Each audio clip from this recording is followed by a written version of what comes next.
इते अवांखे अहम ख़बर ॾियूं। कराची मां गाज़ी ॻोठ जे ई ब्लॉक खे ड्राइण लाइ भेरो ॿीहर एंटी इंक्रोचमेंट ऐं सचल पुलिस चढ़ाई कई आहे। पुलिस अटालनि क़ाइमु थियल एहतिजाजी कैंप खे पटे छॾियो।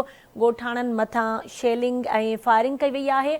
मुज़ाहिमत कंदड़ 3 औरतुनि समेत 5 ॻोठाणा ज़ख़्मी थी पिया आहिनि, जॾहिं त इलाइक़ो जंग जो मैदान बणिजी वियो आहे।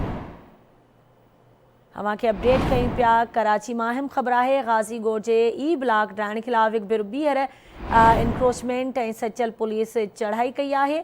पुलिस अटालनि क़ाइमु थियल एहतिजाजी कैंप खे पटे छॾियो। ॻोठाणनि मथां शेलिंग ऐं फायरिंग कई वई आहे।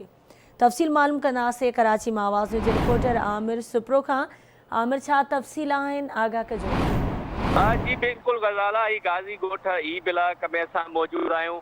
सुबुह जेको आहे सो पुलिस पारां वॾे अटालनि सां जेके रिहायशी आहिनि उहे काफ़ी ॾींहंनि खां एहतिजाज करे रहिया हुआ, पर सुबुह जेको आहे पुलिस जंहिंमें इंक्रोचमेंट पुलिस ऐं रेवेन्यू डिपार्टमेंट जा अमलदार आहिनि उन्हनि सख़्तीअ सां फायरिंग कई आहे, जंहिंमें काफ़ी तादाद में जेके हिते रहंदड़ औरतूं आहिनि जेके पहिरियां बि एहतिजाज करे रहियूं उहे बि ज़ख़्मी थियूं आहिनि ऐं पुलिस पारां आंसू गैस उन सां गॾोगॾु जेके छुरनि वारा फायर आहिनि उहे बि आवाम ते कया विया आहिनि ऐं काफ़ी तादाद में हिते जेके मौजूदु औरतूं आहिनि उहे बि ज़ख़्मी थियूं आहिनि।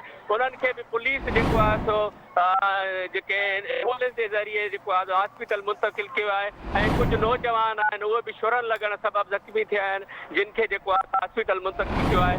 ॿिए तरफ़ वॾे तादाद में जेके इलाइक़े वासी आहिनि उहे बि मौजूदु आहिनि। वॾो अंग जेको आहे ठीकु आहे, मुंहिंजी महिरबानी आमिर अपडेट करण लाइ।